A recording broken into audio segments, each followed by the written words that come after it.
Welcome to the Outer Realm with Michelle, Desrochers, and Amelia Pisano.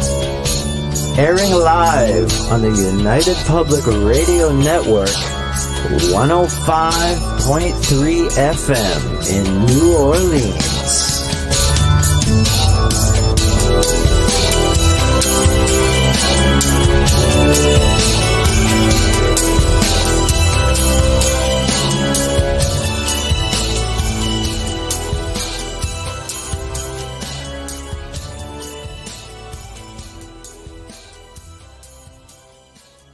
All right, everybody, it's time for you to get out and nominate your favorite podcasts. There's an amazing show I want you to consider for the People's Choice Podcast Awards. The Outer Realm in the category of Best Female Hosted Podcast. The Outer Realm is a very popular show hosted by Michelle Desrochers and Amelia Pisano, which boasts millions of listeners each week who are well known for and have been complimented on their very laid-back, roundtable style of interviewing. Together, this dynamic duo brings you the best of the best with guests from around the world who are well-versed within their respective fields of ufology, paranormal, esoteric, and other areas of high strangeness, and more. So go to podcastawards.com to nominate The Outer Realm in the category Best Female Hosted Podcast. That's podcastawards.com, and please take a moment and do it now. Good evening, everyone. Welcome to the Thursday night segment of The Outer Realm. We are broadcasting live on the United Public Radio Network, UFO Paranormal Radio Network, 105.3 and 107.7 FM from the beautiful city of New Orleans. We're fully sponsored by the amazing people over at Folgers Coffee who have been a part of our journey. Probably going on 4 years now. So thank you, Folgers. Amelia and I love you. We appreciate you so very much. Also, big thank you to Dr. Snick, the sonic surgeon, aka Justin Snicker, for his contribution of his voice and his music for the intro and outro. He's an award-winning composer of Halloween horror, sci-fi, and dark wave electronic music, which can be found on all of your favorite streaming platforms. Also, big thank you to Steve McGinnis, the artist behind the banners and logos here at the Outer Realm. Check him out on Facebook and Instagram. He also is, I guess he specializes in the horror genre, but can pretty much put anything together for you. So again, check him out. So tonight, as you can see, I am minus my bubbly little compadre. Amelia is still down for the count, sends her love, and hopefully she will be back with us next week. But the show must go on, so we are welcoming back our dear friends, host of Nocturnal Frequency Radio. You would have seen us on there, and you would have seen the guys on here before. And we're going to be gearing up for a night of paranormal discussions with a few shenanigans along the way.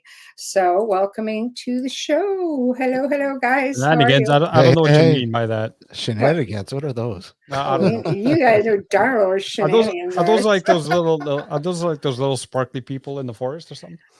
Sure. That's what I was going to say. Little trolls, right? Yeah. Trolls. Yeah. Wow. Or no, puckwudgies. Oh, puckwudgies. Oh, come on. Don't get me started. You know I like to say that word. That's why we're saying it. Puckwudgies. I know. It's just a ridiculous word. I know. It's I know. just, it's kind of like moped. Attention. Moped's another silly word. The first time hearing it, you're how do you say that word? Puckwudgie? I'll be honest, the first time I heard this word, I thought it was like a swear word or something naughty. Well, what exactly is a puckwudgie? We had somebody on the show one time who said that they researched it out near like Maryland, Massachusetts way. What, Chris? You're talking about Christopher Balzano? No. No. Wow. No. This was like 2 years ago, and when he came out and said puckwudgie, I'm like, oh no, you have to say that again. What did you just say? All night I kept saying it. I couldn't help it. See, they are magical little creatures. They are, yeah. Magical little people in the forest of the Algonquin folklore. Algonquin folklore. I thought it was the Appalachians. Let's see. Well, yeah. I mean, what's along the coast? Isn't it the Appalachians that go down along Appalachians? Yeah, coast? But there's this. There's this imaginary the Bridgewater Triangle. Yes, that's right. Where these particular creatures, if you will, have been Right. spotted as far back as, natives, Native Americans, Indians have, they're the ones that coined these, the Pukwudgie, in fact, as far as I know, they coined the terminology. They're evil little trolls. Vicious. I'm not big on trolls. Vicious. Yeah. Trolls and gnomes. I really don't like gnomes. Anybody who knows me knows I'm not a fan of gnomes at all. So they're just mischievous. Have you guys ever seen the video? I think it came out of Argentina or Chile. Mhm. And it was filmed by the police in that area, and they saw this. They were zooming in, like, what is that? And they zoom in, and they're speaking, of course, in like Latin American, and they had, like, it was a freaking gnome, and it was sidestepping across the street. That was it for me. Yeah. I'm just like, no. Like, you hear about it all the time, but more so in Scandinavian countries. And this freaking thing was just popping across the road in a sidestep with a stupid little gnome hat on. I'm not even freaking kidding. And it's just like, oh my God, they're on my part of it, like my side of the planet. This is not good. I do remember seeing a video a long time ago. Right. And I'm not sure if it's the same one as you had seen, but these kids are playing outside this, I don't know, and it's at night and dimly lit, and they're going, all of a sudden they look and they see this, like, it looks like a little gnome walking, with a little hat. Yeah, I was doing one of these, like, just Yeah, across the street. yeah, and they're like taking off, frightened. Yeah. It looked so realistic, and I mean, let's face it, there are little people out there. There are. Was that, I don't know, but it was, it was pretty convincing. Apparently it's big money. There are people who actually will, like, dress up and you can hire them to be your garden gnomes. And apparently they get paid really well. Yeah. How much do they cost? Why, you want the job? You want a job? Here's a job. Oh, come on. I want to hire one. You want to hire one? Yeah. You can, apparently, and they make really big money to be like a garden gnome. I don't know exactly what they do, but I just want them to scare the crap out of some neighbors. That's all. You have to look like a darn gnome. I know a person, maybe two, that look like gnomes. Mm-hmm. It's just like, no. One used to fancy taking pictures of himself, sending it to me. Not those kind of pictures, just really like a gnome, because I hate them that much. I was just like, wow, that's great. And I don't know why. They're wiggy little things, and I'm just, hate's a strong word, but but yeah, let's just say I would not want to share space. When the girls and I were in Romania, they thought it would be comical because in Romania, it must have been Year of the Gnome, because there were freaking gnome statues everywhere we went. So I thought it would be funny because we stayed in this villa near Bran Castle, and they would line up these gnomes outside my door, because I would open it. Can you come out in this big wraparound, porch sort of thing? Like, it's just beautiful. And I opened the door, like, down, and like, somebody's going to die today. But he really has a death wish. So it's 2 stories down. So anyway, yeah, that's my gnome story. Anyway, do you think we have anything like that? Not necessarily gnomes, but little people in and around, like, let's say, Southern Ontario area, our area, because a lot of people have sent me over the years pictures of, like, little fairy people. Mm-hmm. And Burlington was supposed to have fairy people. Yeah, Burlington has no comment. has quite a lot of interesting people. Yes, no. You never know. There's just so many intriguing little things that happen, and you go, oh, wait a sec, that has to be a first for this area, Right. But Right. it seems to be this particular area anyway seems to be like a hub for UFO activity and We do UFO Lookout. It was like yeah, literally one street over from where yeah, I was. I was in West Burlington. yeah.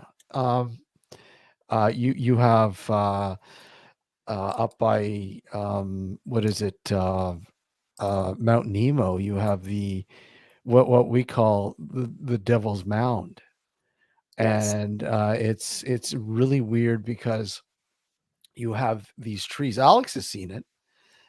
You have the trees that go around this rim. It's a rocked rim. It's really odd, and the trees grow inwards towards the Right. middle. Have you ever seen it, Michelle? I've not been there, and I Oh don't know how I wow! did not know about this. Yeah, it's pretty intriguing, man. It's So what's the story with it? Like, is it a it's native Canadian thing? I'd Is it like to a I'd like to think it is, but there's not really a lot. I cannot find a lot other that a lot of people seem to think it is a part of the quarry that was there when they were drudging the rock for like the that's where sea. the escarpment is all up Yeah, in that yeah, area, right? With where those they had big the giant turkey vultures oh yeah, swoop down huge, huge, and yeah. and where they were dredging the rock for the CN Tower to make the cement for the CN I Tower. keep forgetting that Yeah, came from there. yeah. Yeah. So I don't know if that is actually a part of that. I don't know. It's Are there any way stories affiliated with it? I don't see anything at all other than I remember reading an article a while ago, and I can't remember.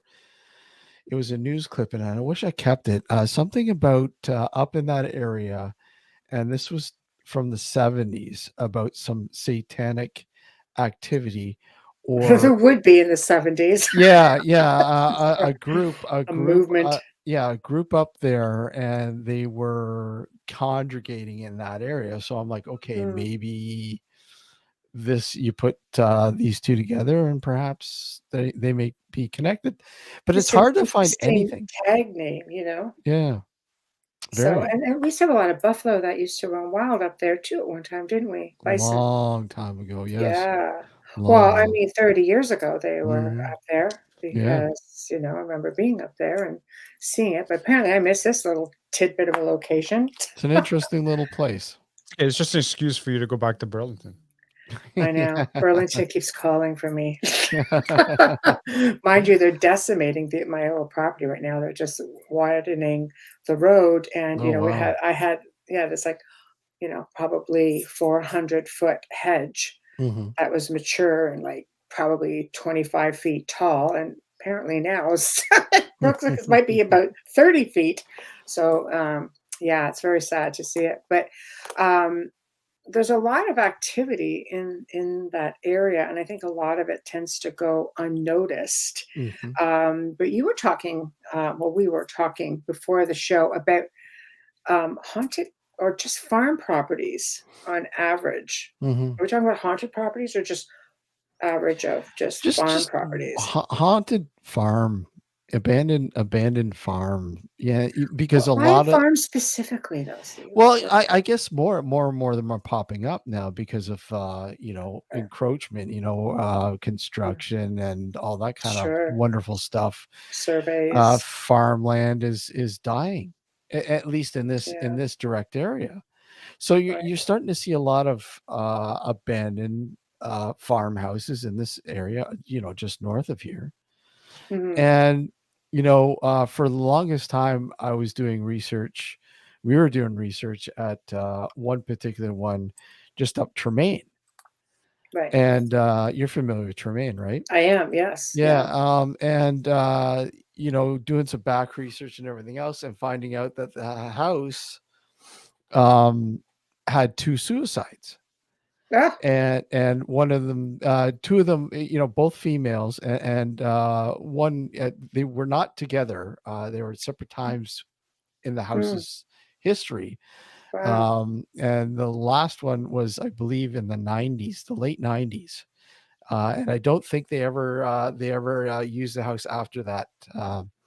incident. I think it's been abandoned since the late 90s, I believe. So that's crazy. 2 suicides, 2 different time periods. Yeah, one was the first one was from the TV antenna, which still is there, and I believe that was from the sometime in the 80s, the early to mid Wow. 80s. So relatively recent on the grand scheme of things. Yes, and the last one happened in the animal barn, which is still there. In fact, when you walk into the barn, you can still see the police tape. Oh, Yes, come on. some of the police tape is still dangling. So was this from like the same family, just different times, or were these just different? No, I believe Wow. because what happened was is it CN or CP Rail, one of the two, bought the properties, bought a whole whackload of land up there, and they were sitting on it relatively because they figured, okay, well, this is probably going to get us some money later on down the road Right. for development or whatever else. So the existing houses, they leased the houses out to people who would want to lease them for the time being. And that's what I believe the last family that was in there, they're leasing the house. Wow. And I don't think it was a very long time that they were leasing it. A scenario where one influenced the other. Yeah. See, that I was going to ask you, do you think that, I mean, first off, let's face it, I truly believe that when the essence leaves the body, it leaves a really powerful imprint, because throughout my years of researching, just even a natural death, it's a pretty powerful release. So you end up having this imprint of energy, but a suicide, you may be dealing with depression or anxiety or something caused this individual to get to such a low point in their life that they felt this was the only solution to the problem. That energy probably remains. And did that spirit remain? And like Alex said, influence potentially the other. Yeah, absolutely. And again, this place, it just basically, it's funny. I was just driving along, and I just wanted to. I was out and about just doing some photography.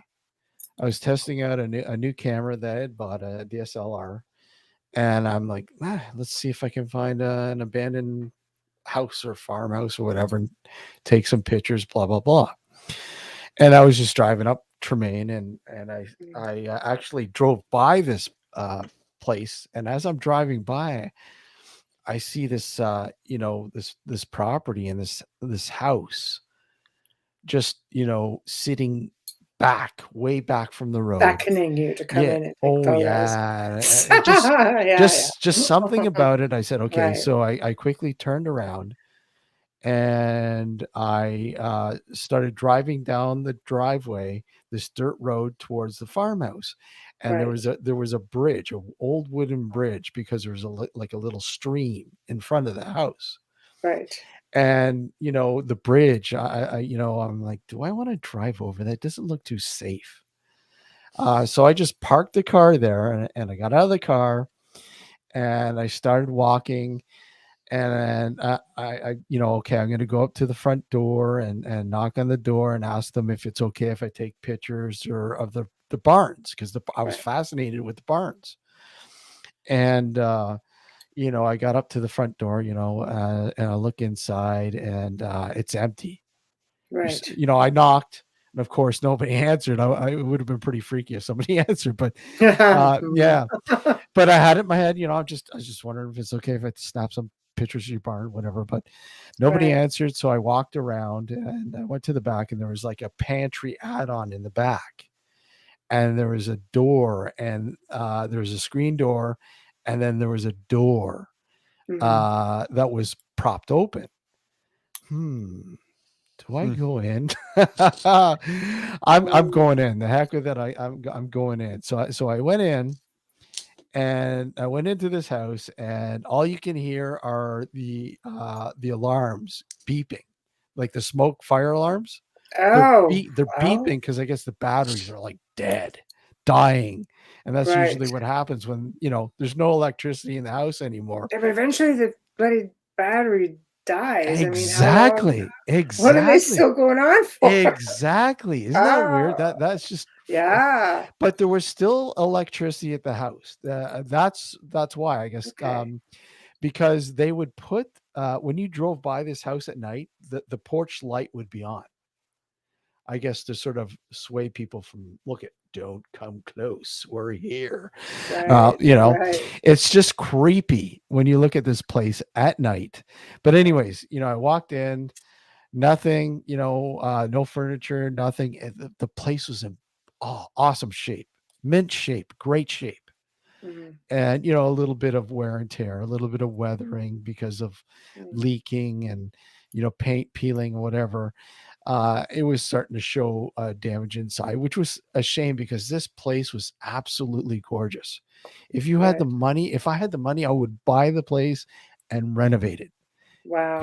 Beautiful inside, double adjacent staircases. One would go down to the front door and the other one would go down to the kitchen. Wow. Yes. From the upstairs. Yeah. Beautiful. Anyhow, I walked up the front stairwell, went up to the top floor, and I started walking around. I'm snapping some shots, just taking some shots. And all of a sudden I hear something in the attic. Something very heavy moving. You're like a big old raccoon. Probably, but it definitely sensed me because it moved whenever I moved, when it could hear me walking on the wood floor, like on it was a pukwudgie. Yeah, pukwudgie, yeah. And go ahead, take me there. Yeah, so I'm walking and I'm going, okay, so where's the attic door here? I want to make sure that the door is still closed. Oh my gosh. So I'm looking around and I find this door, and sure enough, it was closed. And I'm thinking to myself, whatever's up there is just behind that thin plank of wood.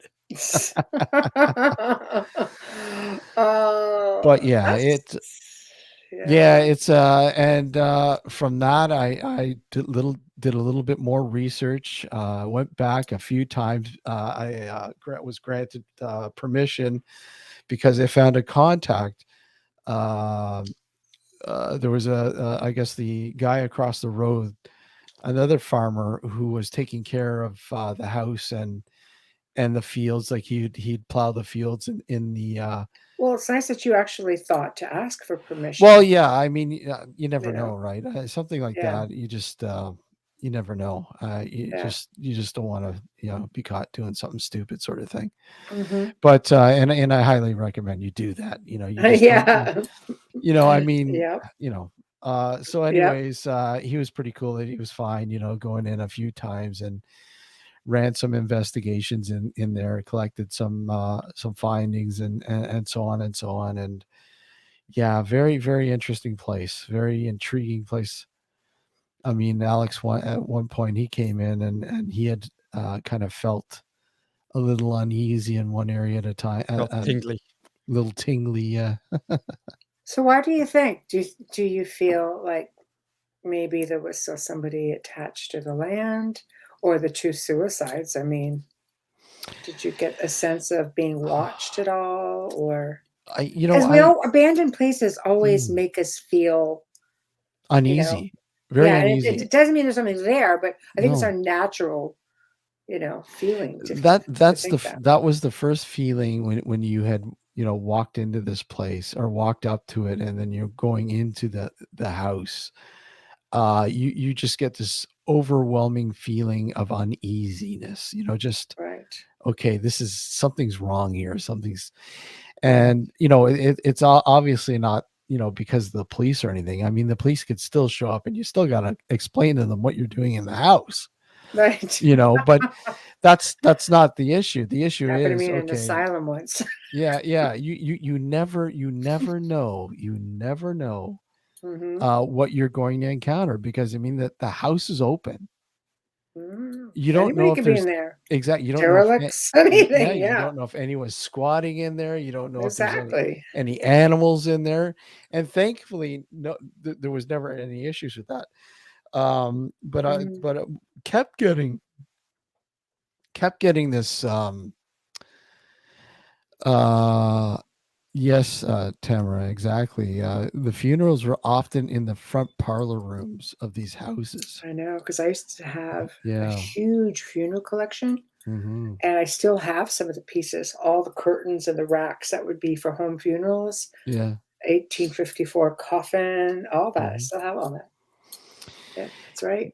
Yeah. And getting the findings from this particular location was just simply just eerie to the fact that getting a voice in one area saying "get out," and the way it sounded, it sounded like an elderly woman, a Yeah. scorned elderly woman saying "get out," and So then you investigated it then, and you oh got yeah, the butcher. fully Oh, investigated. Yeah, several beautiful. times. Okay. Fully Oh, investigated okay. several times. Okay. In one particular time, I was walking down the front stairs, and in the audio, you can hear Steve. Somebody saying my name, and I'm Don't you hate that when oh, they yeah, name you? It yeah. feels very personal. It's wait. I know. Wait. I don't know your name. What's you know my name? Why don't I know your name? Yeah, Like tell me right, what's your name? And of course they never answer you. But yeah, it was just right. really really eerie. It feels so personal when Very. they name you personally because you know Mhm. they're following you. Yeah. Like they're watching what you're doing. They're Mhm. watching your interaction, with whoever is there with you. Mm. Because otherwise, it's not like you go around there calling yourself by your name. So how would they know, Exactly. right? Exactly. People don't think of Exactly. things like that. They really don't. Might have been the So big name tag on this back that gave it away. Yeah. my name, hello. My name is Steve. My name is Steve. My Just name call is my Steve. name. Yeah. Say my name. Say my name. Say my Sorry. name. Yeah. Yeah, say that a few times. So Yeah. it's happened to me many times in my life. Hmm. And it does, not a lot unnerves me, but there's something that's about being called out. It's happened to me so many times, and sometimes when you least expect it, like when I was in Romania, same said villa actually. Um, Melissa and I were bunking in one room, and we had a couple of other friends in another area of the building. And it's like 7 o'clock in the morning, some ungodly hour anyway. So I don't do it well. So I'm sleeping, and right in my ear, there's a male voice, and it goes really loud in my ear. It's like that. So my instinct is fight or flight, and I'm going to fight, especially at 7 a.m. Yeah. Hauling me from his bed. But I turned around because I thought it was Melissa. And now Mhm. Melissa sleeps like she would sleep through a freaking freight train coming through the room. So I don't know why my instinct was Melissa. I should have went, we know it's not Melissa. And I look, she's like dead to the world, like literally pardon the pun, but she's out cold. And I'm sitting here just like looking around. It's 7 a.m. It's like spooky gnome, maybe, but it's just like, Wha- you know, I Yeah, don't know. it's Yeah. I don't know. And like I said, I've been watching a lot of explore like a lot of exploring and there's one in particular, Gareth there, who's an urban explorer in Wales Right. who does a lot of stuff in abandoned mines and stuff like that. But Ooh. I've been watching a lot of old farmhouses and some, especially over there in the UK, some of them are just like fully loaded still. They've been left, and all their belongings are still there. The pictures are still there. So Uh, why? Yeah.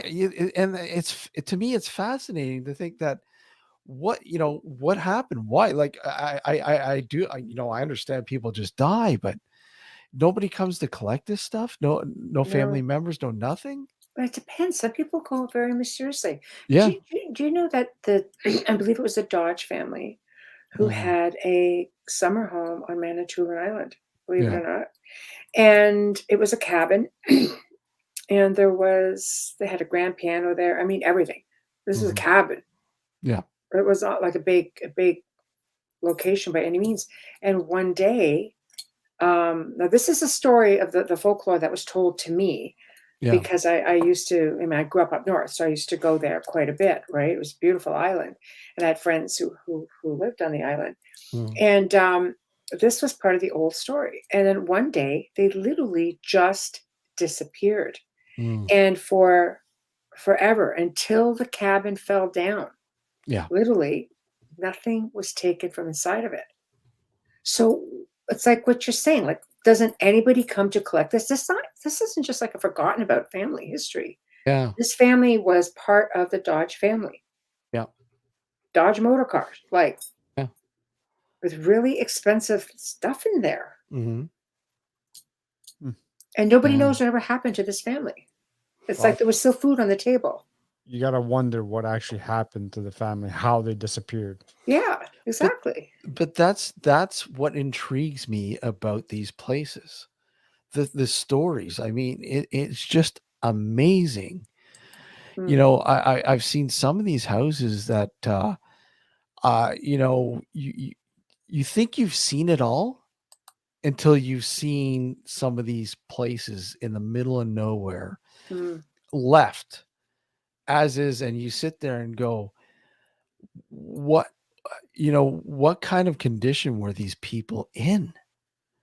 You know, like psychologically, it just didn't. I just don't understand, and I think that's what it is. It's that like, wasn't me just saying. I don't know about that. Joke. Yeah. Exactly. Yeah. Yeah. No, I agree. To be in that sort of a situation to where to the point where you either have no family or nobody cares enough to come back and retrieve some of your items. The Dodge family, this was, again, really sad. I say it's aliens. And I say that because I'm gonna add a little bit more to since we're talking about this. You're familiar with the Sault Ste. Marie area? Yeah. Okay. As you go up there, there's a town called Wawa. In between Wawa and Sault Ste. Marie, because Wawa's way up at the top, and there's this crazy highway that goes way up there. I've done that highway at the most obscure time of the morning, and come down to like two moose on the road just staring at me. And I'm in a 300 ZX thinking, Mommy, they're stopping, they're staring at the car. 20 minutes. I had to turn off everything and just sit there and hope that this big bull doesn't take me off the road. Anyway, I know someone who used to drive truck, and he came up to this diner. And I'm almost thinking I know this diner because I've been in this area before, like a few times. And he came in, it was probably just before midnight, and he walks in, all the lights are on because it's like a trucker diner. People just go, they eat. There's food on the grill, you can smell it. There's music playing, like the jukebox is going, food on all these tables, nobody to be found. Yeah. Cars in the parking lot.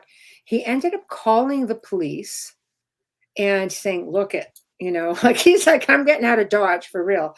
Like he goes, I'm not sticking around to see what the problem is. Like he walked around the property a little bit on the front, and he, trying to look for a sign of life. There was nobody. And he just said, you need to come out here because there's food on the grill.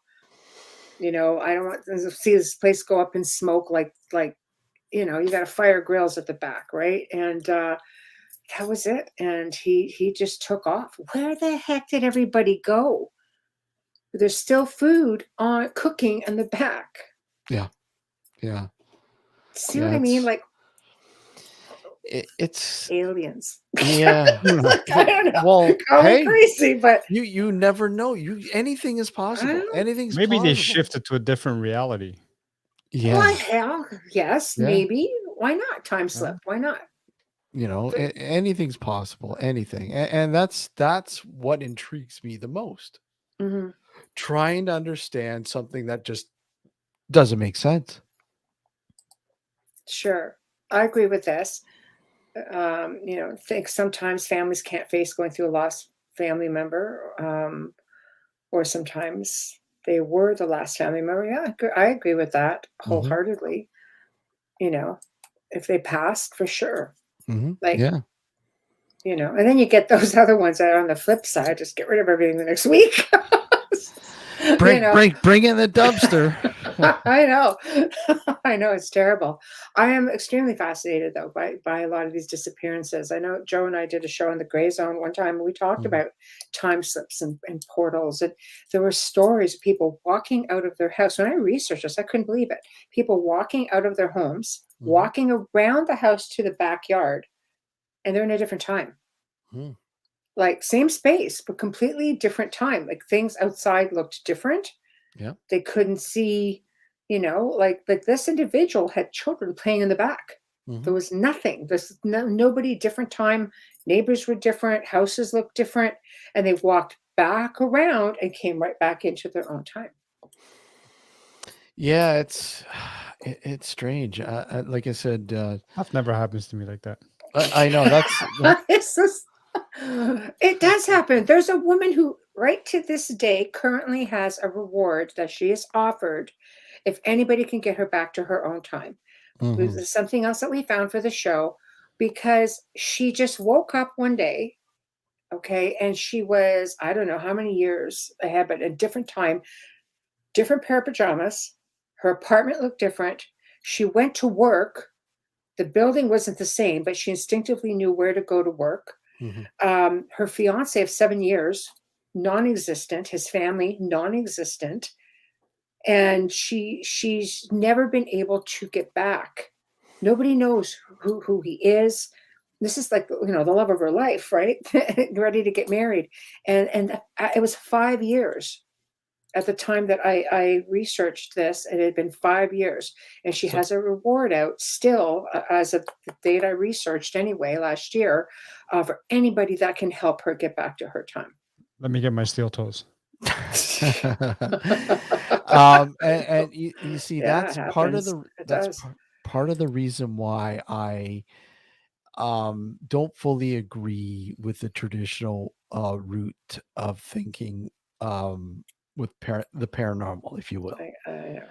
Yeah. You know, Dimensional bleed through. yeah, I think. So where are you?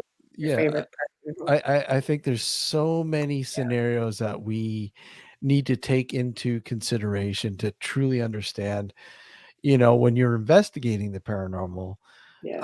that it may not be a dead loved one. It may be somebody who look at for all we know, we're dead. I have had more spirits. I've had at least 2 spirits say that to me. You know. And what do you say? Well, Okay. That's all I said. Okay. We're in purgatory waiting to slip through to the Yes. real life sort of scenario, if you will. I don't know. No, I agree with that. I agree with that. Yeah, it could be the bleed through, as you were saying, Michelle. Yeah. I mean, if we live in a multiverse, which, you know, it's looking like that's the case. Yes. Everybody has an identical in every universe. So if you're in a scenario where there's like cross contamination, for lack of a better term, you may come across someone that you know, but in the other universe. Yeah. So that really messes up the whole doppelganger theory, doesn't it? You're gonna die if you see a doppelganger. It's more like a change in timelines. Well, no, but what I mean, like, let's say, for example, I have, you know, my brother here passes away, just for the sake of the argument, but in the other universe, he hasn't. Right. And I get to that sort of cross contamination zone, if you will, and I all of a sudden get an EVP of my brother saying, "Hey, but he's talking to the other me in that universe." Yes. You see what I'm saying? Got it. Yeah. No, absolutely. So it seems like it's the ghost or the spirit of my brother that I'm communicating with, when in reality it could be someone from that version. you know. Yeah. So, and this is where they look different slightly, apparently, because a lot of times, and people will say, "Oh no, that's demonic," because their clothes are, sometimes it's that their clothes are too big, or the hair just looks different, or their eyes don't look right, or this is a big theory with a lot of people who Mhm. deal in the paranormal, whereas essentially maybe it's just they just look different, just different time altogether. I had this strange little, like, have you ever had like a strange incident that it's didn't make sense? It made All sense, the but it time. didn't make sense. But I It's mean, my life. I remember Yeah. one time I was walking up to work and years ago, and I was on this it was probably 3 o'clock in the morning, Mm.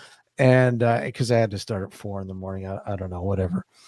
And I'm walking up this sidewalk, and the road is hardly used, obviously, that time of the morning. And there's nobody on the streets. There's the street lights on still, obviously. The sun hasn't cracked open. 3 o'clock in the morning, so Right. you get it's dark, and across the street at the time was just a big open field with a few trees, and there was this old cabin, just this old hut cabin sort of thing Mm. that I always wondered what it was for. Just why is it still there? Just makes no sense at all. But I'm walking, and all of a sudden I see this person appear in front of me in the distance, walking towards me. And as the person get closer, I could start to see, that he's wearing a long dark black jacket, whatever, and he's got those I forget what they call them. The Jewish Orthodox people use them. Those type of hats, that with a wide brim and the tall middle Okay, part. yes. Well, I forget what they're called, I but it eludes me as well, and yeah. and he had a beard, and as he got closer, I could see he had a beard, and I couldn't really make out the facial features, but I didn't want to stare. I didn't, you never know what this guy, what's this guy all about, sort of thing. But Mm. um just before we were about to cross on the sidewalk, he veers off towards the road, crosses the road, and gets on the other side of the road, and then walks into that hut. Hmm. And that was it. And it was just so weird. Okay, there's nothing in that hut. Why is that guy walking in that hut? And I kept watching. I mean, what is the guy going in there to take a piss or something? Like, Oh. honestly, I'm like, what is this guy doing? It didn't make any Right, sense. So, right, but it wasn't an outhouse. It was just a shack. I'm like, right. is that guy living in that shack? It just seemed like an odd incident, an odd event. You know, Yeah, uh, um, that's yeah. a This is guy a dressed so well like that, and going into that hut that was ready to fall apart, just very weird. that's it is. So, again, it leads me to wonder, is it maybe an imprint, a Mm, replay, a exactly. 'cause it seems out of character, for one, Yeah. you know? I don't know. There's so many theories out there. I tend to lean a lot to it's funny, because with all the television I've done, Hmm. people just always expect me to think like I think a certain way. Hmm. It takes me a long time to undo the paranormal television that I've done. But I actually, think quite differently along the lines of much of it. Hmm. I do believe in multiverses. I Hmm. do Yeah. believe, in a lot of interdimensional beings and time slips and all the logical stuff. And because of that, I mean, let's face it, the universe is a pretty crazy place. There are Oh, portals everywhere, absolutely, vortices absolutely. everywhere. There's stargates. There's just, I mean, people can walk into a cave and next thing you know, they come out. I mean, I've had guests on the show say, "Oh no, we came out in this entirely different ecosystem," Hmm. and there were aliens, and I'm just sitting there going, like a portal or something. They're like, "Oh, maybe," but we just walked through a cavern and through this tight little corridor and next thing you know, we're just someplace different. So I'm thinking there's so many different possibilities. Why do you think, and not to mention the fact that we ourselves are a very powerful individual when it comes to psychokinesis, telekinesis, telepath, being telepaths, things like that. Why do you think people lean to the paranormal so much as the solution for what's going on in their lives? Because that's the easy way out. Mm. You think? Well, I don't pretty know if it's the obscure, right? easy way out. Well, but Because I that's- mean, So isn't, pardon my French, but isn't religion obscure? And that was used for how long? Show, man. I know that, but what I'm saying is how long Yeah. how long was that used for to explain away Oh, everything? 100%. Right? Conditioning. It's the easy way out. People it's like when we conditioning. don't understand something, and I'm not talking about highly educated people here, because they dedicate their lives to learning and researching and experimenting and so on. But to the lay people, it's the best way. We don't have the understanding that someone who's dedicated their entire life to science has. So when we try to, when something happens and we don't understand it, it's got to be paranormal, or it's got to be that, or it's got to be this. It's Well, the easy way technically, out. paranormal is unexplainable. outside the normal, It's yeah. an obscure, An umbrella yeah. term, right? It Right. encompasses so much of everything that you cover on your show and we cover on our show. It Mhm. covers ufology, it covers Yeah.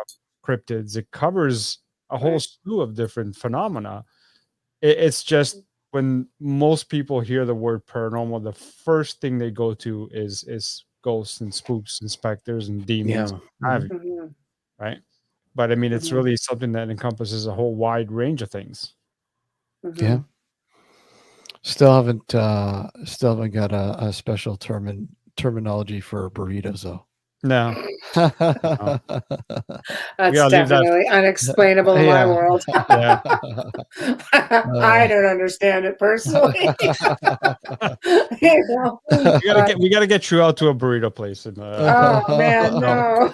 yeah, I know. Really? Okay. We're gonna team up with Amelia and drag you out there. I'm adventurous, but I have my limits. We'll make So- sure your burrito has a ton of cilantro on it. Oh. You lost me there too, man. Killing me. Yeah, see, there you go. No. Maybe if there's alcohol involved. Yeah. I want to taste the burrito then. So, oh gosh. Yeah. Yeah, so I do find that it's easier for people to lean towards something otherworldly than trying to, like in my case, I spent 20 years working, trying to work with people with what goes on up here when they're going through something, trying to teach people, no, you really are in control. And I think you're projecting energy. That's what the shows don't want to hear. No, God, no. Psychokinesis is no fun, but it's a lot of times it's what it is. Some people would consider that was poltergeist activity, which is a projection of energy, right? And it's easier for somebody to think, no, there's something really malevolent in the house. Well, I mean, I believe in malevolent beings. I believe in malevolent human spirits who are caught for whatever, there's a lot of different reasons why, they remain behind. But I also believe that we are pretty, as human beings, we're pretty powerful people when it comes to energy. Absolutely. We are energy. We are. So why do you think it's so hard for people just to see that in themselves? Well, humans, are the belief system is about tangibility. It's if it's outside our senses, it does. It doesn't exist. Right. We have to see it, we have to smell it, we have to taste it. We have to hear it, all that. Feel it, whatever. And if we can't understand that sort of aspect, then I mean, if we can't get by that sort of filter that's been society has handed down since we were kids, then obviously it's just, it doesn't make sense to them. They just don't care. It's like germs, hundreds of years ago, 100 years ago, whatever, people didn't know about germs. They didn't exist, but they were there. Right. I mean, you look at carbon monoxide. which is a really big thing, Mm. in the paranormal as well. People don't even realize it. Carbon monoxide. You look at Yeah. electromagnetic frequency. Yeah. And still that is so elusive to many. And yet so logical. It's so logical, and I don't Yeah. understand why it's not in the same boat as carbon monoxide. No, It's not. I completely agree. It may not be as lethal as carbon monoxide, but it can be very lethal to some But people. it creates so much Yeah.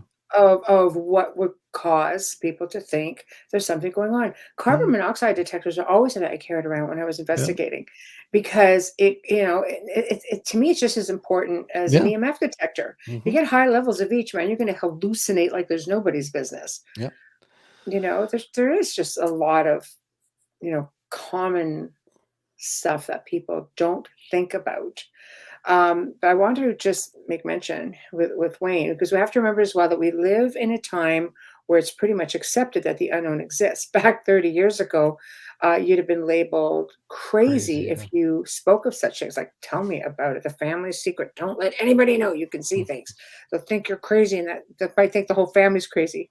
We are, but most everything we know came from someone else. Teachers, parents, friends. Our own thought on things aren't even our own. Exactly. It's Which goes back to what Alex is saying. It can come back to conditioning. well, Right? that's the Religion, thing. school. We've been conditioned. We've been all these filters have been put in place. Mm. And once you learn how to break free from those filters, once you see differently from those once you get rid of those filters, Mm. that's when people start looking at you and saying, yeah, what are you talking about? You're crazy. You're just. And as much as you explain to them how it's not crazy, that Mm. it's very logical. Right. If you look at it, if you do research, they don't care. They don't want to. It's too much work, Right. because they've been living in this cozy confinement for years. Mm-hmm. They're happy, content, to go to work and make money. And I mean, look at money. Look at money right now. I mean, it's really non-existent now in many cases. It's just numbers. Mm-hmm. How many people actually use, paper money anymore? I'm just saying on a larger scale now, a lot of it is transaction, is the digital No, you're right. transaction, Yeah. right? So I Right, mean, right. a lot of things now that were tangible are Mhm. becoming are becoming, invisible, if you will. Mm-hmm. It's like a Right. reverse sort of scenario on people, and that's frightening people in Mm-hmm. itself. That frightens people. Well, I can't see how much money I have. I don't know how to use this. I don't know how to do that. Yeah, I don't Did like to spend it unless I know it's there. That's Yeah, why I I still mean, like my you cold hard cash. you go to Yeah. pay a bill. Did I? Oh my God! Did they receive my payment? Right. I mean, Well, we live people. in a digital world, Yes. Like Wayne says, take the blue pill. Just Yeah. slip back into what you're comfortable with. Exactly. So Yeah. I mean, Yeah. we are. I mean, I know it's a sign of the times. It's just where mm, we are, and we go through these cycles. And yeah. I imagine, if we go back into the, time of the Great Depression and wars. I mean, the panic that people felt.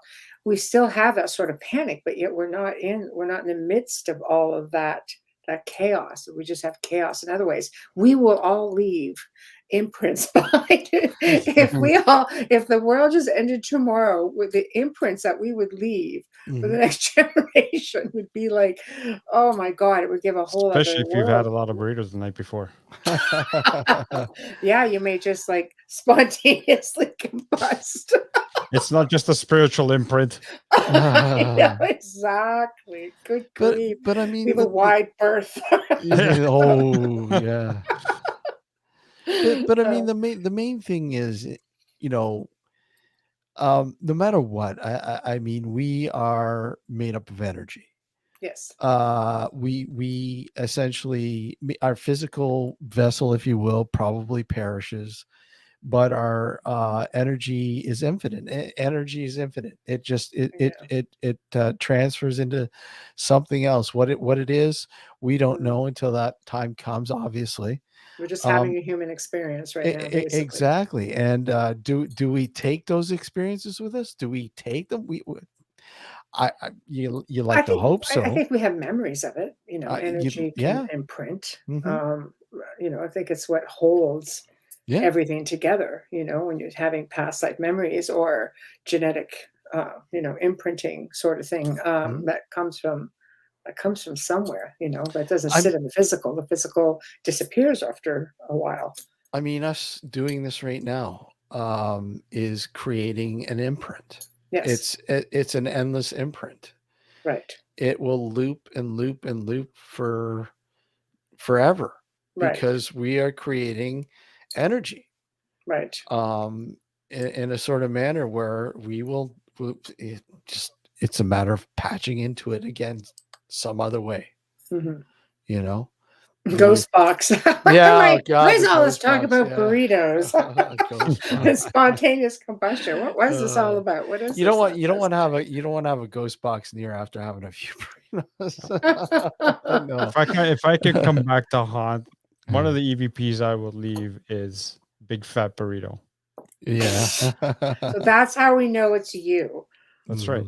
I see. Okay, code word to all the millions of people listening. You might want to write that down. Yeah.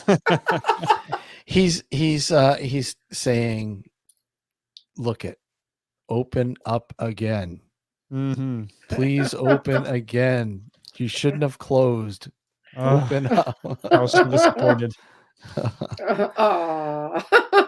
It's terrible. It's terrible. It's funny. We were promoting them and they never knew it. Yeah. Well, so do you think, and I'm going to ask this only because I've been we've both, Alex, I don't know if you've done television. I know Steve and I have done it, and I think we contribute partially to the cycle, of the confusion, because I really feel a lot of people hang off of what they see, and without realizing that a lot of what you see is ratings. You're not seeing, the real stories. I love the shows like Paranormal Survivor, things like that, only because you have people who are really heartfelt. They get up there and they tell the story, and it's very heartfelt for them. They for them, it's therapeutic to tell the story. I know the people that have asked me, to bring them on the shows, or because they felt like they wanted to give back in hopes that somebody in their situation would hear their story, see a similarity, and not be afraid to speak out or try to get help.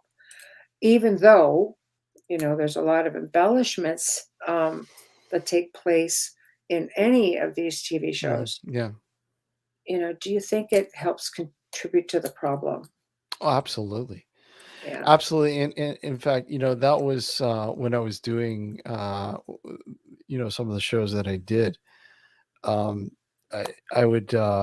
remember when I really started to think about that particular aspect. I remember a casting agent friend of mine contacted me and asked me if I wanted to do this particular show. And I said, it sounds interesting, but it's certainly something a little different spin on the paranormal. I think this would be pretty interesting in a comedic sort of way, sort of getting back at paranormal TV for embellishing. Yeah. But I simply made the statement to them and said, look, I'm not. I'll come on your show, but I'm not going to fake any evidence. I refuse to do that. I won't do that. I won't do that. And the show had nothing to do with faking any evidence, thankfully. But it's really tough because you're getting into, do you have to fake it? Yeah. I think it's reading between the lines in many cases as well.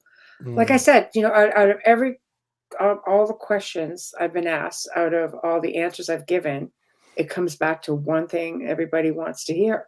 No matter what show I did, it's always the same thing. And it's hard to undo all of that mhm. because it's such a dramatic thing that it's the first thing that comes to people's head. It's almost like brainwashing. But I have no creative control. I have no control over what ends up on the cutting room floor and what Yeah. doesn't. You I know what I mean, mean? it has changed. No doubt, it's changed the landscape. Obviously, Yeah. when I started out, it was the grassroots approach was still there, still in place. You got your chalk, you got your, just basic tools that you would bring to go and investigate. Right. And you didn't have all these. I mean, yeah, certain people had parlor tricks, if you will, but I never used that. But No. it was all about reading books and doing research. And now it's the research is watching TV, these TV shows. Right. And you have a whole new generation that have grown up with these shows now Mhm. and have seen a glimpse of 30-minute to 60-minute glimpse into like a 3, 4, 5, 6 hour investigation or event unfold, that they don't understand that how many edits were put into that, and how Mhm. much time has been chopped off, and how much time you're sitting in this location or whatever, and literally doing nothing. You're bored, waiting for Mm. something to unfold, and most times never does happen. Mhm. And I sit there and I watch some things on not only TV but here on YouTube and Mhm. wherever else.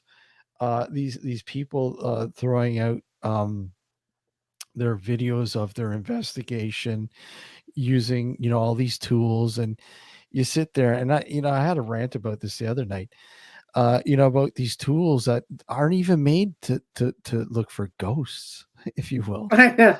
They're, Hey, I know they're somebody who used to use a turkey thermometer yeah. to try to text for temperature. Oh. Shall remain nameless. you know, um, Okay. I don't think there's a problem bringing these tools into the field, but firsthand know what these things are for. Right. Like an EMF meter, for instance, it's not a ghost detector. No. It's It's it's an to EMF it detector. it's for you to take base readings Yeah. several times Yeah. to get us, just a base of what the average reading is in that particular room. If there's a spike, then Yes. okay, then maybe there might be an issue, but you have to make sure that that spike isn't caused by something natural or explainable, Right. right? But Right. people don't care. They got this ghost box. They got the ghost box right next to this EMF detector, and the EMF detector's going off crazy because the ghost box is right there. It's Just, feeding its energy to the it's like thing, and going up to the you know, electrical panel and yeah, yeah. yeah, Oh yeah, my yeah. God, it's lighting up. Okay, quick. Was that you? Can you do it again? And of course, it goes off again. Oh, can you tell us what your name is? And the ghost box, Frank, Yeah.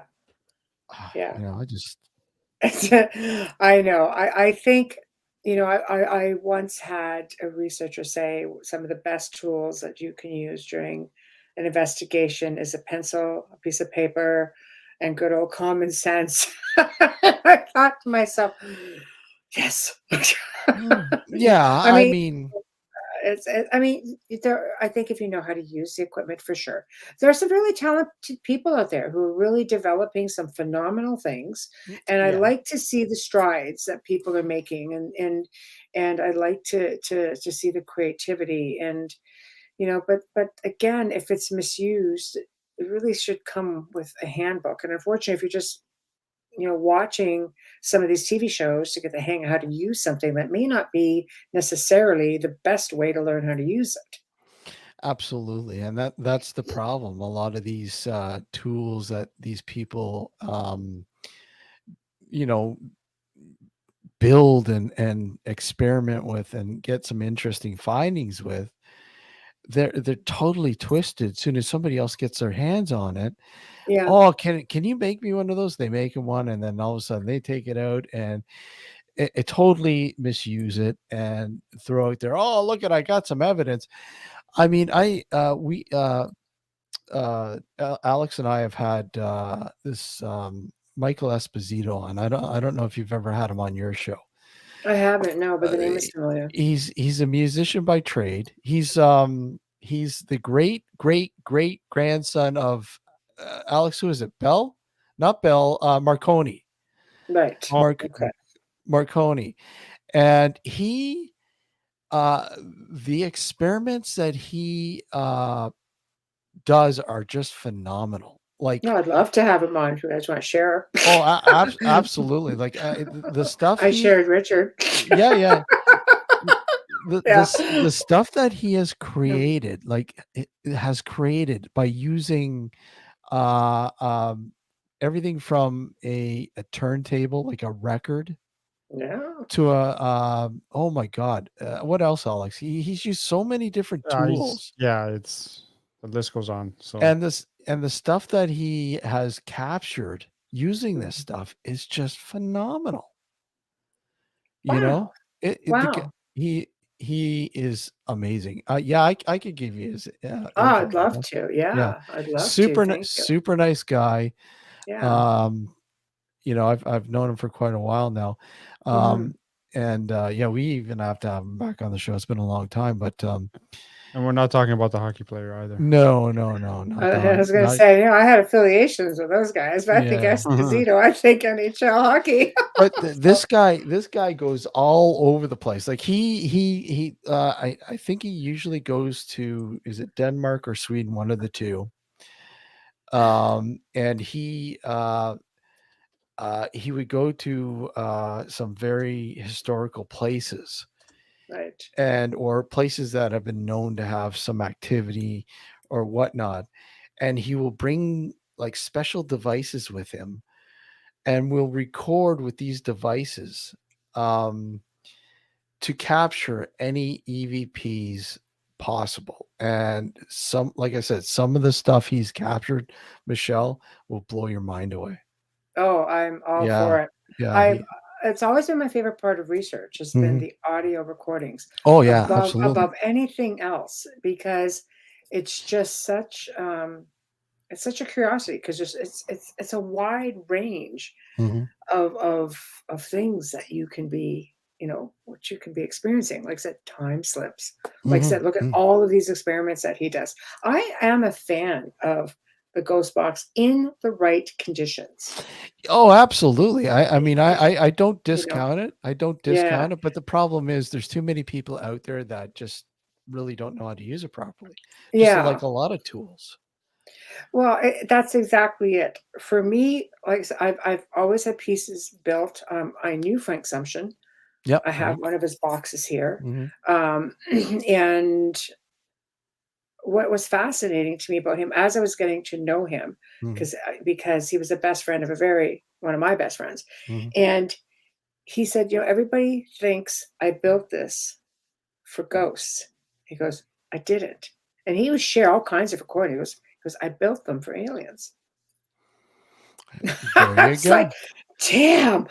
Can you tell you how I felt at that moment? I'm just like, it never crossed my mind. And I don't know why it didn't ever cross my mind. But I had, in turn, had a really sophisticated one built, and I could fine tune it to the point where it would filter out a lot of the background.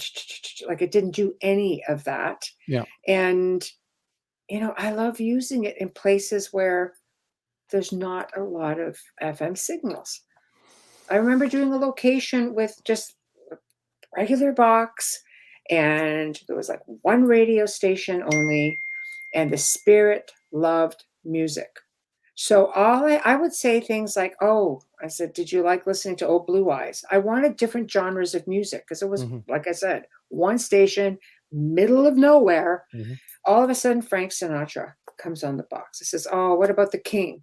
Elvis comes on. "Oh, what about those Fab Four?" Just tag words. "Oh, Hmm. Beatles came on." Hmm. Like, what are the chances that you would have all these different genres? I mean, I went from country to rap to blues to you name it, and I would get snippets Yeah. of that, Mhm. right? Yeah, It's interesting. it is interesting. And you know, but it's amazing how you can capture uh the best kind of sort of scenario where what I enjoy the most is not so much what you expect or what you Mm, kind of expect listening to audio or whatever, and finding that gem, if you will.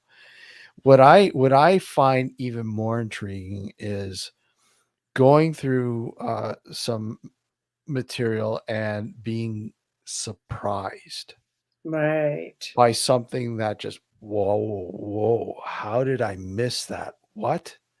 How? right. It is like, oh my God, you got to be kidding me. This is phenomenal. How did I And miss that the first time? Yeah, yeah, right. um, Do you think, um, because we evolve as researchers, that when you do go back and look through old, you know, evidence or old recordings and you catch something, it's just, you develop an ear for it or an eye for it? absolutely, Yeah. absolutely. It's really weird because in the beginning when I first started doing this sort of audio aspect of this, it's just, play it loud and you'll hear anything. No, God, Yeah, no. right, That's not it at all. You right. you really have to have a controlled environment when you're listening to the Yes. audio, and especially, I mean, most people would say, well, I preferred analog over digital, and you I'm had that diehard like that too. you had that battle for years, and Yeah, I do like analog, don't get me wrong, I'm but saying, yeah. I do really enjoy digital now because of some of the recorders now that they've come out with Mm, are just phenomenal. yeah. Just blow me But do you away. not find them sort of like tingy compared to Not at the all.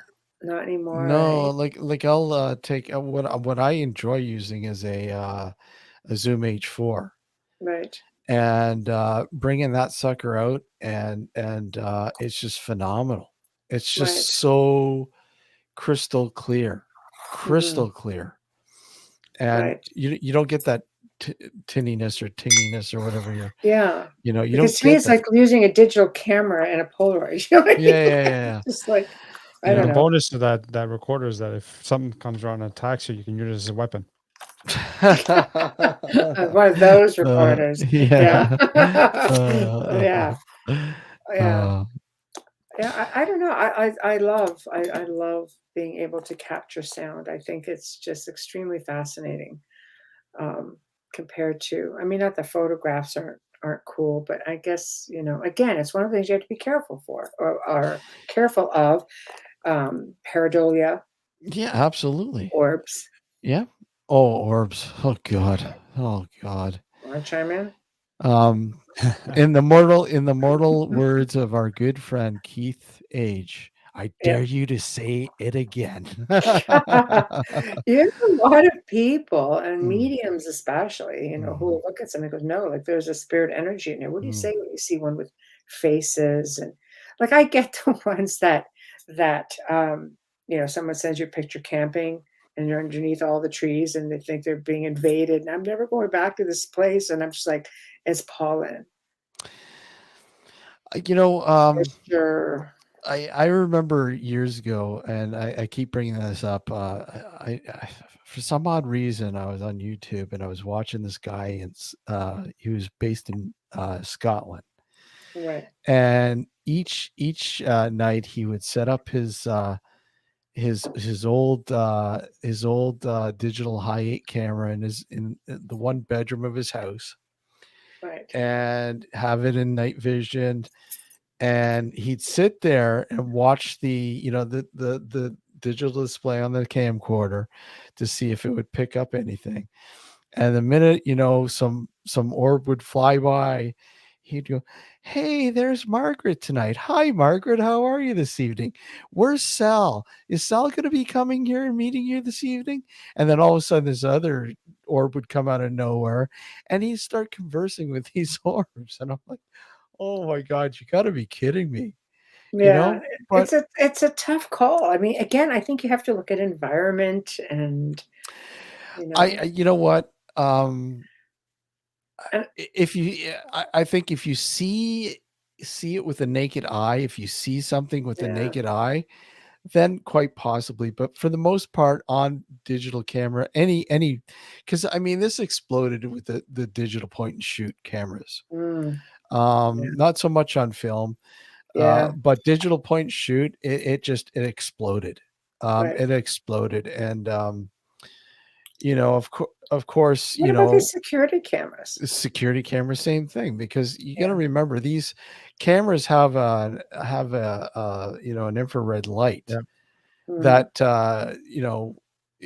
these particles pass through, and it picks it up, mhm, right? It will give you that impression. mm, And because half the time these things are moving so fast, or they're close, or mhm. whatever, it gives you the illusion that they're in fact, some faces that might be in it, or whatever, Oh, if you the slow it down. pareidolia. Yeah. Yeah. Yeah. It's the same with another phenomenon that happened a while ago called rods. Are you familiar with rods? Yeah, oh, yeah.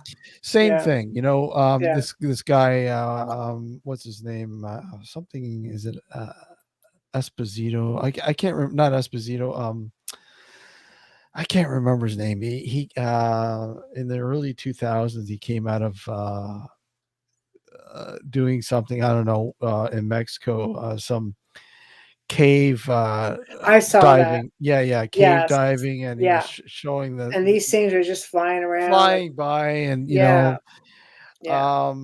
I remember doing some experimentation on with using the same cameras, and getting the same results, and going, wow, I can't believe but people are buying into this.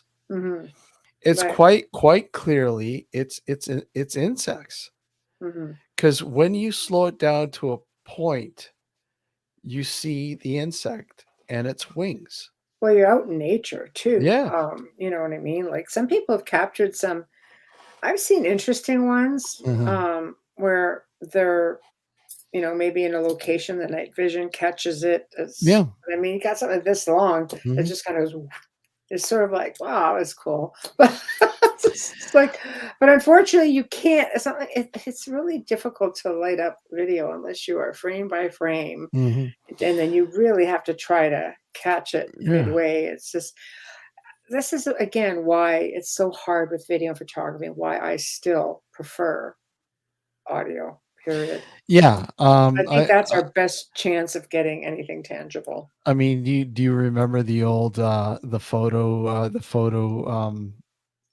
photo thing, vortex, the photo vortex, the vortex caught on video, on Oh, no, I in a don't think so, photo, yeah. and quite simply, it's just a close up of a hair, Oh, I and never it gives saw you, that, or yeah. a cobweb, right, a spider Right, web, and right. literally, when it's so close to the camera's iris, Right. it looks like, you got some vortex going on there. No. Just like Yes. it's just Uh, Chris is mentioning Art Bell. Yeah, well, he was with the the orb thing too. You know, yeah, yeah. He really exploded with the orb thing. Really exploded with With art, Art Bell. Yeah. yeah. Oh yeah. People On are that going note, nuts. guys, I have to just say, Shania, do you have to do the job part Yep. of my Yep. show? You Yeah. guys know the drill, Yeah. right? Absolutely. Yeah. Yep. We know. Okay, so guys, anybody who is just tuning in, I have to play more promo too. So real quickly, anyone who's just tuning in, you are listening to the Outer Realm Radio. We're broadcasting live on the United Public Radio Network, UFO Paranormal Radio Network, 105.3, 107.7 FM from the beautiful city of New Orleans.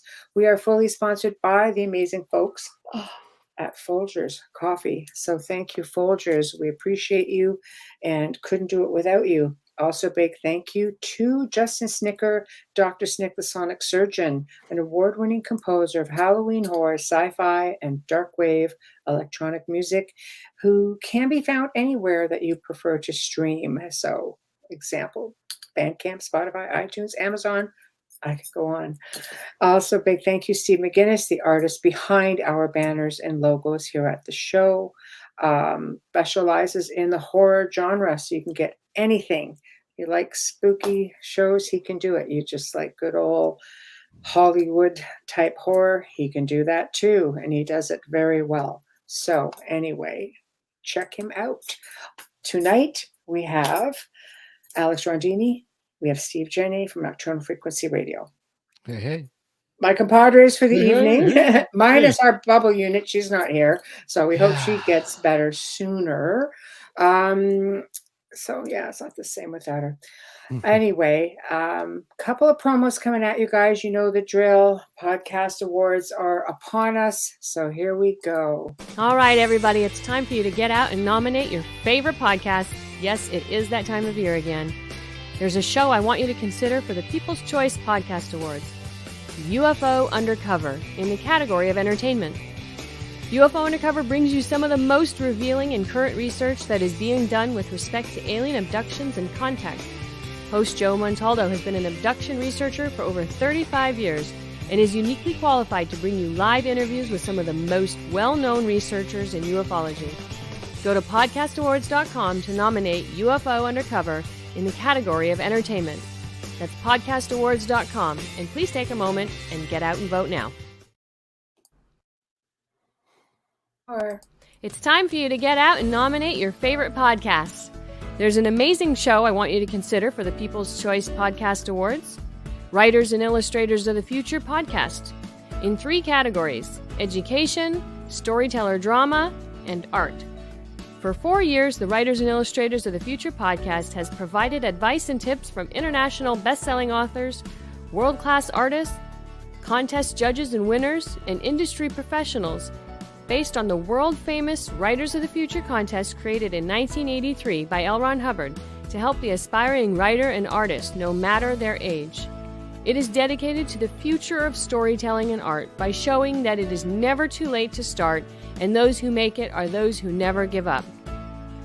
Go to podcastawards.com to nominate the Writers and Illustrators of the Future podcast in any or all of the 3 categories: education, storyteller drama, and art. That's podcastawards.com, and please take a moment and go out and vote now. Ta-da! There we go. All right, did my duty. 2 great shows, guys. Check them out. They are part of the network. So we're back. So where the heck were we? Where do we want to go? Yeah, exactly. Good question. I know. We were talking about equipment. We were talking about orbs, rods. What do you guys think about doing? What's really big is working with reflections, water, vapor, to be able to bring forward spirits and being able to capture them. There's some pretty compelling things out there that, I don't know, it kind of makes you wonder if they're onto something, or are we just looking at this pareidolia thing again? No, I do believe that. I mean, water is a good conductant, right? I mean, it seems to be a no-brainer.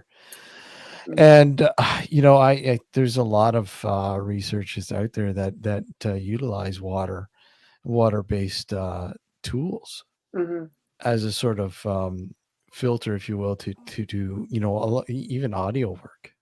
Yeah. So I mean, I do believe that's a very, very important avenue.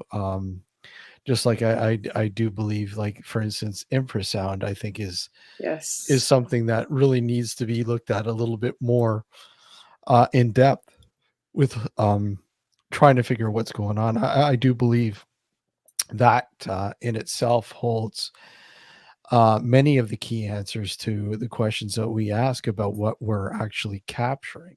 Hmm. You know, in terms of yeah, I drink water. In terms of what we're finding and what we're experiencing. So yeah, water Mm-hmm. is very important. Yeah. I did an experiment with it one time because a Facebook friend of mine, avidly interested. I've got to see if something. It's a researcher brain in me going, no, no, no, no, no. I have to see if this is a thing. But he used all sorts of reflection methods, Mm-hmm. not just vapor, but he would work with different, like just running water in general and working with the sunlight and just brilliant stuff. I mean, he would come out with things that I'd be like, I mean, you could see skin tone on, the spirit. Mm. It's just fantastic stuff. But it's Oh like, wow. I still have to, I'll just do the basic stuff like with the vapor, throw the pot on the kettle, just kind of go from there. And of course, the house was haunted. And we knew what the spirits looked like because we had photos of them. Mhm, Right, they're only from like the mid to late 1800s, so mhm. there were photos, and I'll tell you, we ended up with a couple that were it was really, really close. Yeah. But of course, we put it out there, to the spirits of the house. We're like, okay, look, we're doing this thing, and they were actually pretty accommodating because so many people had filmed at the house and so on, and we're like, okay. If they were coming to film a show, we'd say, all right, this is what the lay of the land is. If you want to partake, feel free. If you don't, that's okay. It doesn't matter. You just know you're going to have strangers in the house, and this is what's going on, and they're going to want to interact with you. So, it's same thing if I was testing equipment. I'm saying, okay, this is going to seem a bit unusual, but this is what I'd like to try. And a couple came through, and it was like, these are interesting. I mean, nothing compared to what this guy was doing, but this guy was doing for 20 years. So I mean, but again, it's the creativity to me is super interesting. But I think it paves the way for future generations. So, what would you guys like to see with respect to future generations coming forward and picking up the torch, so to speak? You want to go for that, Alex? Eradicate all the TV shows about the paranormal. And all the paranormal fans are going, "Shut up, Alex." Yeah, Sorry, yeah, not sorry. yeah. Oh, they need to go. It's Yeah. they're doing a disservice. Mhm, And the problem, and the only reason why I say they need to go, it's not so much because we all know the majority of the stuff, 99%, 98%, whatever you want to call it, is probably staged for entertainment purposes.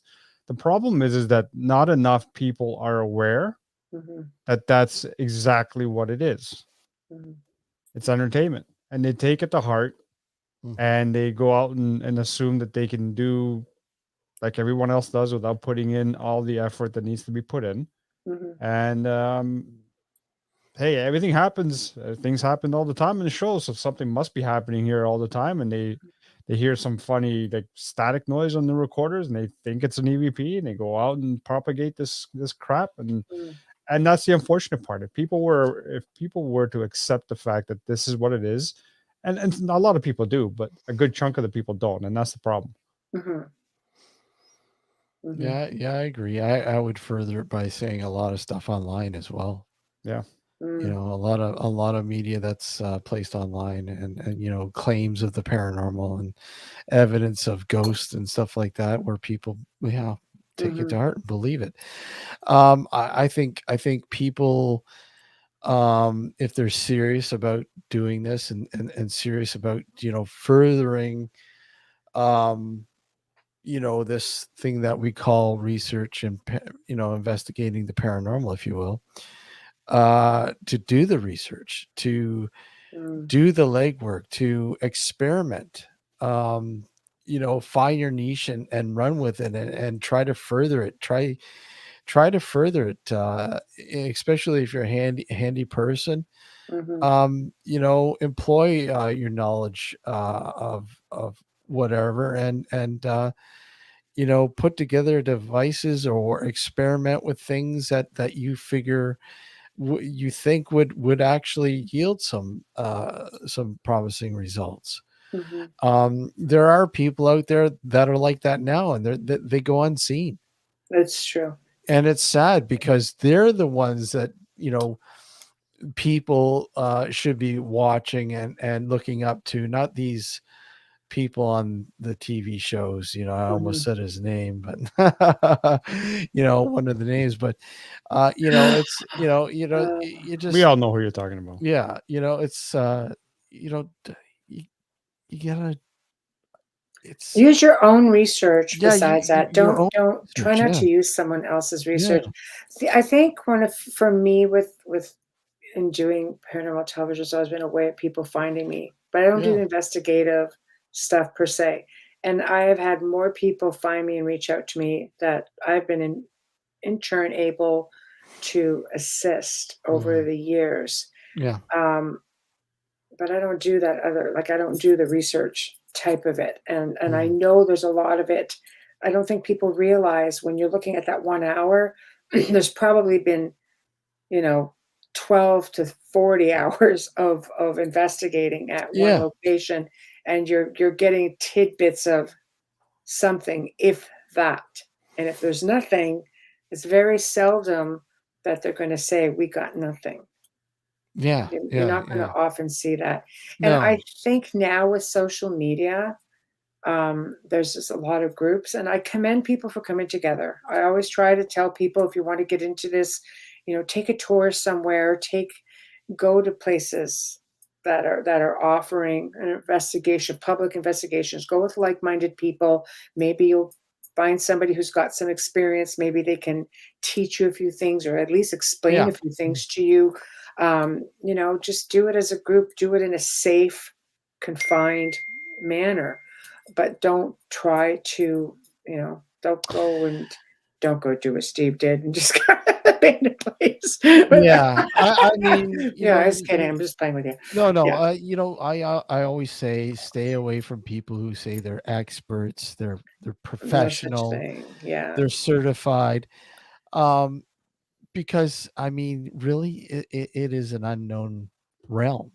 We're all students. We'll always be students. Yeah. We're always learning, and we'll always learn. And that's the best formulation that I would, give to anybody. Look at you'll further things by continuing to learn. Right. Because you might be an expert in photography, an expert in audio, or whatever, but you're not an expert at the paranormal. No such thing. There's no such thing. No. It's unexplainable. How can you? Exactly. How can you be an expert of the unknown? Yeah. And it drives me nuts when people say evidence too. Yes. I like to call it findings, because I mean, I don't want to say, look at, I've got proof, or I've got evidence of the paranormal, when I don't know, other than it's a unique finding, and that is all. I mean, send what you have to a person, let people scrutinize it, let people study, let people try to understand it. And, if they come back and say, hey, it's probably this, you got to have a thick skin. You got to take the criticism, because I'll tell you right now, if you can't take it, you're in the wrong field. No, I agree. 100%. I used to actually, for a couple of years, early days, I used to send my EVPs out to a guy in the US who used to have like an EVP school, and he would teach people how to analyze and stuff for free. I said, if you keep doing it for free, I'll send you some of my stuff. Just pick it to bits. Just let your students just pick it apart. And if you find something great, I'd love to hear it. a lot of times I wouldn't even analyze the stuff. I would just do investigations and fire it all off to them and let them do it. So it was being heard for the first time by all kinds of people who didn't know, I mean, didn't go out into the field. Some of these people never even left their homes. This was as close as they could get to something. And I thought, you know what? Good for you. Kudos to you for doing this. And I'm happy to contribute in some way. Because I was never weird about my stuff. Don't hoard your stuff. What for? It's not worth anything, man. Like, I'm going to get $1 million for this. Oh, you're not. It's crap. It's just not going anywhere. It's a dime a dozen. Really, exactly. Absolutely. Yeah. I mean, that it's crap, but it's a dime a dozen. Go ahead, Alex. Sorry. I was going to say, who wants to hear a fake EVP of a guy farting in the background anyway? Yeah. Oh, God. But you know, to give you an example, do you want to hear an example? Always. Okay. Well, okay. I'll send it to you. Hold on. Oh, you can play. You have control over the board. Oh, okay. Click in. Even I don't even have to tell you how to use this board. I Present. Oh, okay. Go to share screen. No. Okay. Here you go. Here you go. Okay. EVP time, kids. I'm scared.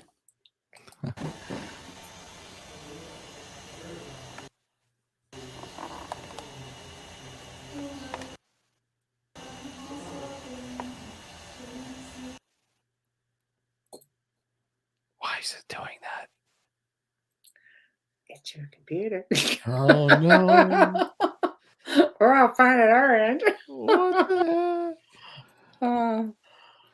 Okay, I don't think that's the right one. That's why. Okay. Hold on here. Hold on. Okay, because Chris is getting to that point. I was not going to lie. I had too many rum and cokes. I just want to spank somebody. Get in line, Chris. It's that kind of show. Okay. Here we go.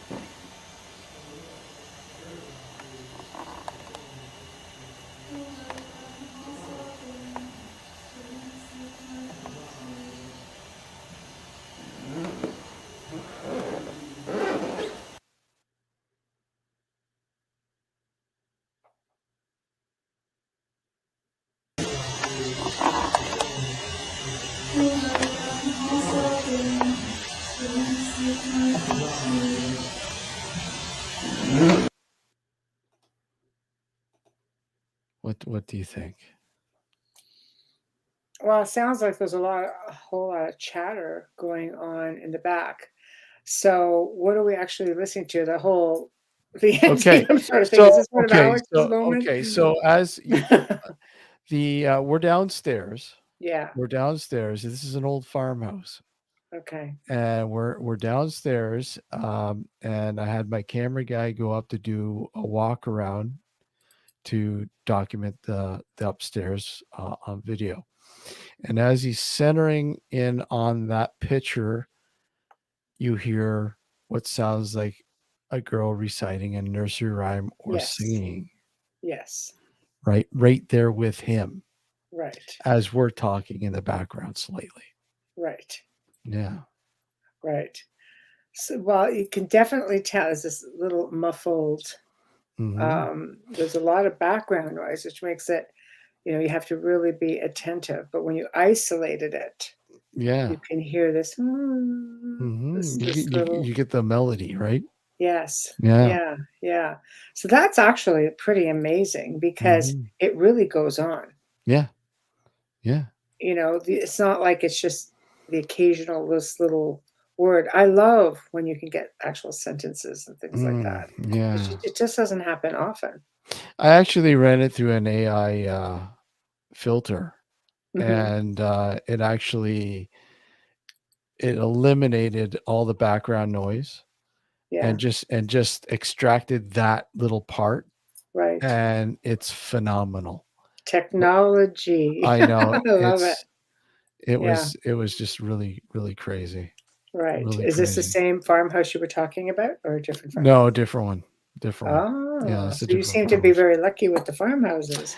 Yeah, well, that one in particular, we were working with the park. I think I Yeah, know the one. yeah, Yeah, you yeah, know the one. Yeah, yeah. Oh, that's yeah. a great location. A Oh friend yeah, of mine knew the family, grew yeah, up, like she's friends with the family, and yeah, literally grew up and, you know, played and yeah. hung out there, which is fantastic. It's an interesting little location. I'll tell you that. That whole Yeah. area is Oh interesting. yeah, very, very, very You interesting. know, down Yeah. that, yeah, just the location alone Hmm. is Yep. just because there's a cemetery not far from there, isn't there? No, across the Across, highway. yeah. Oh, oh, okay, Across the okay, highway. right, There's further in. yeah, there's a cemetery, and and I think two of the family members are buried there. Oh, wow. Hmm. Because it seems very well, it was once very isolated. If it's the one I'm thinking, across the river. There might be one across the river. I'm not sure if there's, because you have the Yeah, campground and then you have houses in that yeah, there. I'm not sure. Maybe there yeah. is Without though. giving the area away, which I Yeah, don't want to do, but yeah, that's yeah. yeah. There's so much. There's so much in that entire But I mean, yeah, area. yeah. It's before, pretty much before that highway was a highway. Yes, Um, yeah. yeah. That's how I think. I love that. That's what Alec does. Is there That's any what Alex. burritos? That's That's why. what Alex does. There's no Amelia, no burritos. That's what I love it. So what part of me is being creepy? I know. I love it. Oh my gosh. Yep. So as we start, coming up towards the top of the hour, what do you have coming up? Where can people find you? You know the drill. Find us in a cemetery. Find us There we in a go. cemetery. That's a creepy Alex talking. Yeah. That's right. Yeah. We're live. Well, we're in hiatus until September. Our 16th yeah. season starts in September, So and you guys get time off? Yeah. we still pump out some stuff through the summer, and Right. but not show related. I mean, in terms of having guests on. Mhm. Part of the New Visions Radio Network, and of course here on YouTube and Twitch. You can find us primarily here on YouTube now. Right. That's where you can find us. You can find us on Facebook, as well as on all the other social medias, pretty much. Instagram. And when you do air, what night do you guys? Sunday nights between 9 Right. and 11 p.m. Eastern Standard Time Right. is our typical. I mean, we do. We a lot of the guests are from Europe, and if that's the case, we will start earlier and Right. just replay it on the network. So Right. yeah, it's fun. We're looking forward to the new season. Have a documentary coming up pretty soon in the fall called the Dark Woodlot.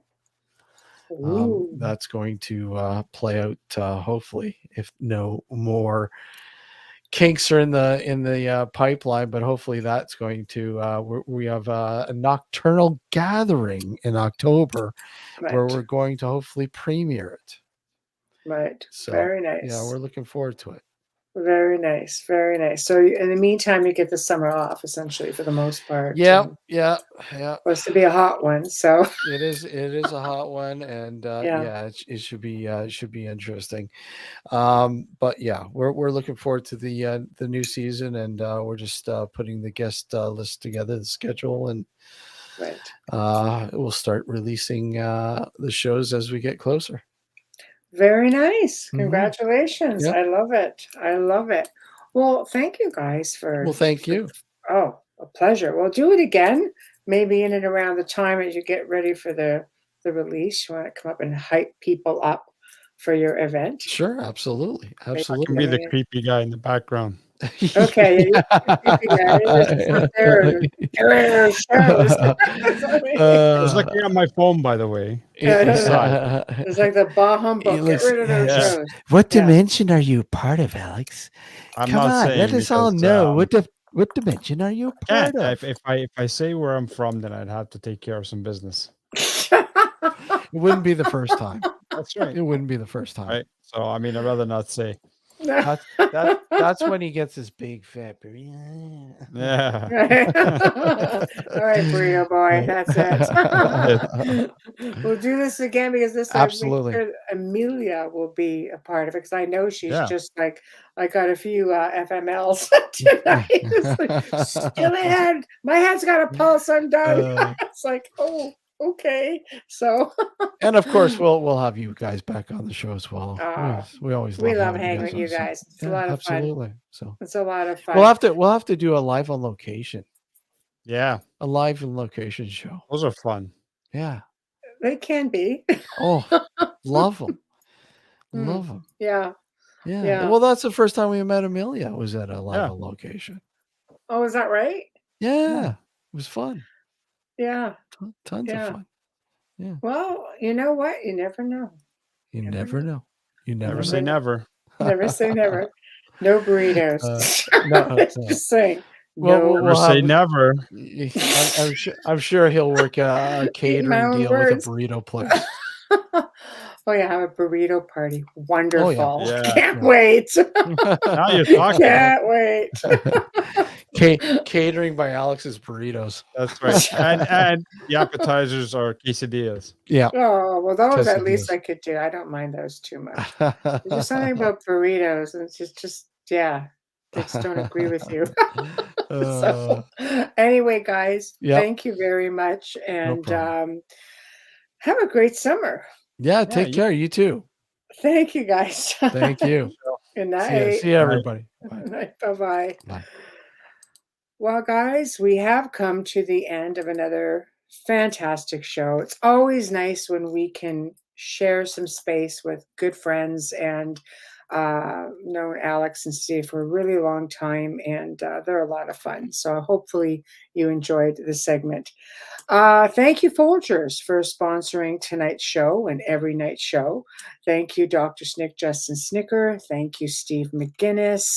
Next week, those in chat room, listen up. Wednesday night, Amelia and I are going to have another paranormal chat, but this time we are bringing on a special guest host to join us. And you guys communicate with him and chat pretty regularly. So we're going to be bringing on Wayne Mallows, and he's no stranger to the paranormal. He's had a, haunted manor house for well over a decade, and there's so many experiences I can tell you because I too lived there. Anyway, so check that out on Wednesday night. On Thursday night, we're bringing back Joe Montaldo, and we're going to be touching on some more UFO stuff, and of course all of this goes all over the place, but there's been a lot of information out there with these new whistleblower stories that are out and about with respects to government having reverse engineering, things like that. It's just a whole lot of stuff to talk about. So he'll be on, and there's always a lot of shenanigans with both of these guys. So you just never know where it's going to go. But I will leave you with this one last promo, and I hope you guys have a really terrific weekend, and we will see you next Wednesday night. So I leave you with this, and I bid you good night. Hey there. It's time for you to get out and nominate your favorite podcasts. There's an amazing show I want you to consider for the People's Choice Podcast Awards. The News on the Flip Side, in the category of politics and news. News on the Flip Side is a much different news and political program which is not deemed as opinion news. Listen as Joe Montaldo brings to you just the facts from trusted sources which will allow you, the people, to make up your own minds on the various stories being reported on. Go to podcastawards.com to nominate News on the Flip Side in the category of politics and news. That's podcastawards.com, and please take a moment and do it now.